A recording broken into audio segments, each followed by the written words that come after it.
सोमला काशीराम तांडा येथे दुचाकीचा अपघात, एक जण जागीच ठार।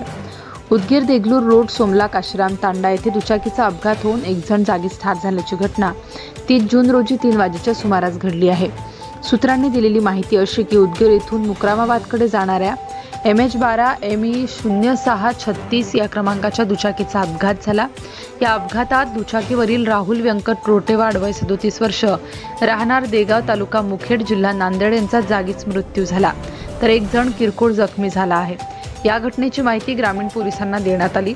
ग्रामीणचे बीट जमादार Digambar Padile, police head constable Jagtap यांनी घटनास्थळी भेट देऊन अपघातात मृत झालेल्या व्यक्तीला रुग्णवाहिकेतून उदगीर येथील शासकीय सामान्य रुग्णालयात शवविच्छेदनासाठी दाखल करण्यात आले आहे।